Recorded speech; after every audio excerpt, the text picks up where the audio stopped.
안녕하세요. 역사의 탄식 봐도 모르고의 김영훈입니다. 2012년에 개봉되어 관객 1230만을 기록한 영화 광해를 아시지요? 이 영화는 비록 가짜 광해를 등장시켜 코미디화 시켰지만 왕으로서의 광해군을 새로 조명한 영화입니다.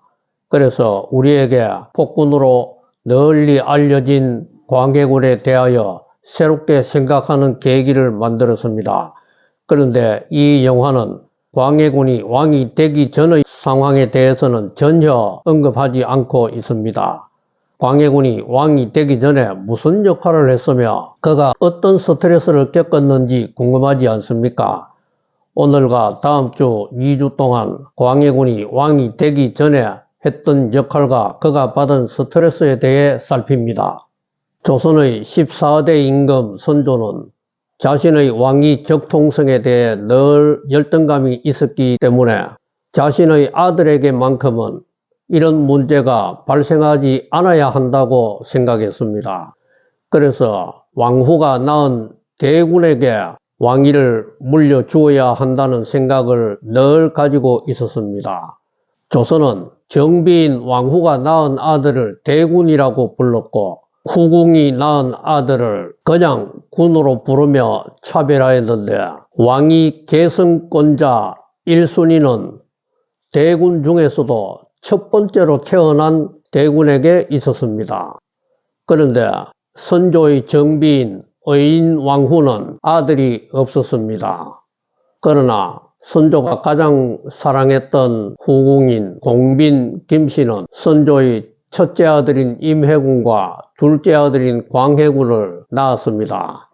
그런데 광해군을 낳고 이내 공빈 김씨가 죽었기 때문에 선조는 자기가 가장 사랑하는 후궁이 이 광해군 때문에 죽었다고 광해군을 오히려 싫어하였던 것 같습니다. 그러나 의인 왕후는 어머니가 없는 임해군과 광해군을 자신의 아들처럼 사랑하며 보살폈습니다. 그리고 선조에게는 13명의 아들이 있었는데 그 중에서 광해군이 가장 똑똑하였습니다. 그래서 선조가 왕으로 재위한 지 24년이 되는 해인 1591년에 송강정처럼 17세의 광해군을 세자로 세워야 한다고 강력하게 선조에게 건의하였습니다. 그런데 이 건의는 선조의 미움을 샀습니다. 왜냐하면 선조는 아직까지도 여전히 대군이 태어나기를 기다리면서 대군에게 왕위를 물려주려고 생각했기 때문에 세자 결정을 하지 않고 있었던 것입니다. 이런 선조의 마음을 잘 알고 있었던 동인은 이 기회에 2년 전에 정철과 서인에게 당했던 기축옥사의 화풀이를 하였습니다. 이 화풀이를 아주 철저하게 해야 한다는 강경파가 북인이 되었고 그렇게까지 할 필요는 없다는 온건파가 남인이 되었습니다. 동인이 북인과 남인으로 나누어지는 가운데에서 송강정철은 기양을 갖고 많은 서인들이 다쳤습니다. 그런데 1년이 지나서 1592년 4월이 되어 임진왜란이 터졌습니다. 임진왜란이 터지자 일본군의 북상 속도가 너무 빨라서 한양에 있던 조정의 모든 신하들은 동인, 서인 할 것 없이 모두 만약의 사태를 대비하여 빨리 세자를 세워야 한다고 선조에게 강력하게 건의하였습니다. 그래서 선조도 어쩔 수 없이 18세가 된 광해군을 세자로 결정하였습니다. 그런데 일본군 때문에 세자 책봉식도 못하고 바로 피난길에 나서야만 했습니다. 선조는 피난길에서 조선의 조정을 둘로 나누는 분조 결정을 하였습니다. 한쪽 조정은 선조가 이끌면서 계속 피신을 하고 또 다른 한쪽 조정은 세자인 광해군이 이끌면서 전국을 돌아다니며 모든 문제를 해결한다는 것이었습니다. 선조는 여차하면 압록강을 넘어 명나라로 도망갈 생각까지 하고 있었는데 광해군은 한쪽 정부를 이끌고 전국 팔도를 돌아다니며 백성들과 의병들과 관군들을 위로하고 격려하였습니다.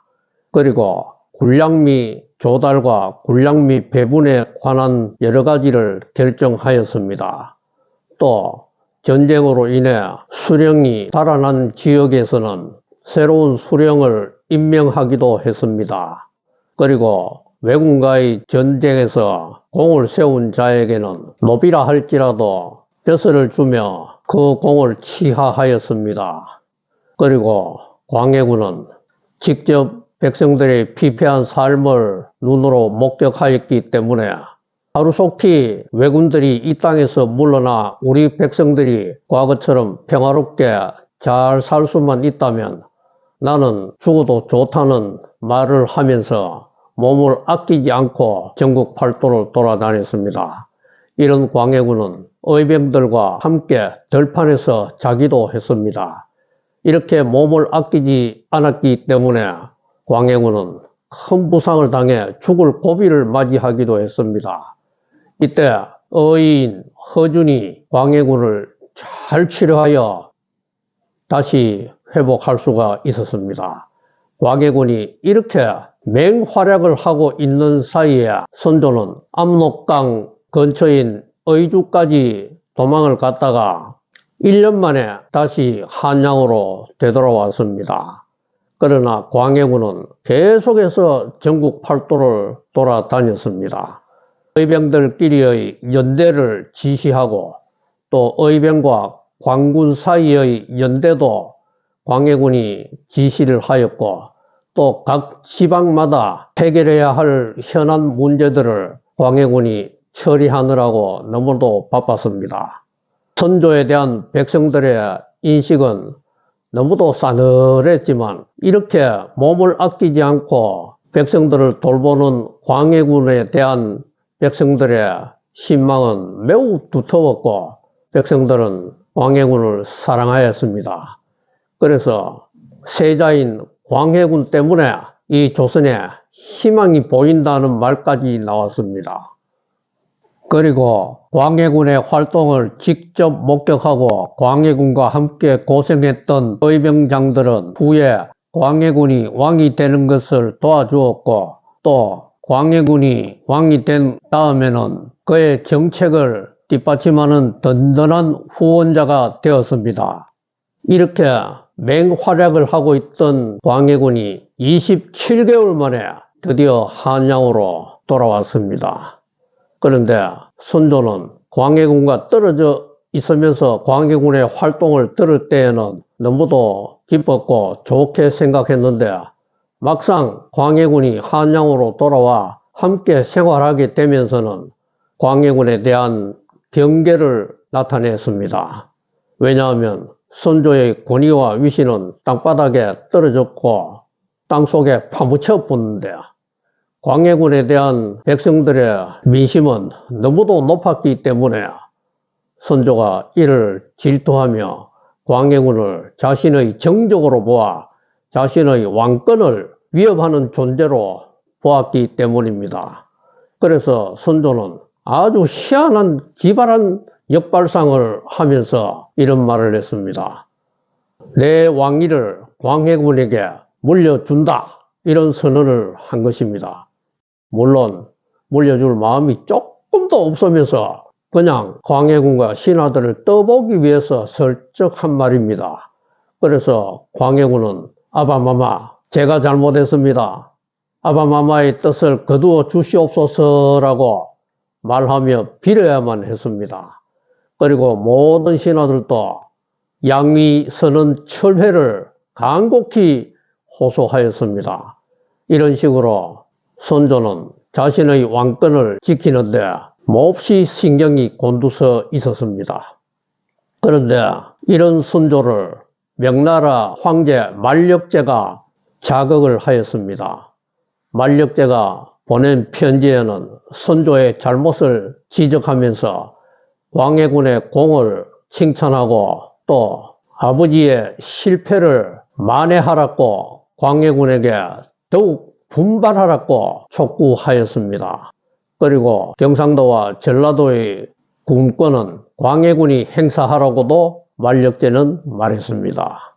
이런 치욕적인 서한을 받아본 선조의 마음이 광해군을 더욱 경계하게 된 것입니다. 그래서 선조는 임진왜란 기간 동안에 광해군에게 왕위를 물려준다는 양위파동을 한 번만 한 것이 아니고 수시로 하였습니다. 그러니 광해군의 마음이 얼마나 괴로웠겠습니까?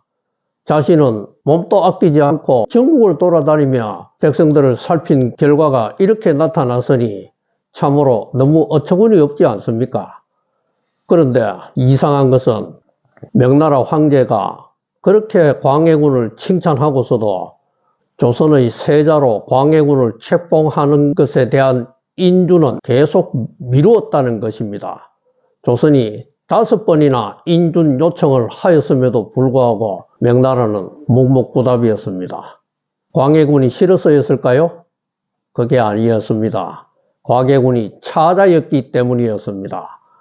광해군이 차자인데 세자로 책봉하는 것을 인정하면 명나라에서도 차자가 황태자가 되는 것을 인정해야 하는 결과가 되었기 때문에 그렇게 못했습니다. 당시 명나라에서는 차자를 황태자로 세우려고 하는 움직임이 있었기 때문에 이를 견제하기 위해서 광해군의 세자 책봉 인준을 계속 미룬 것이었습니다.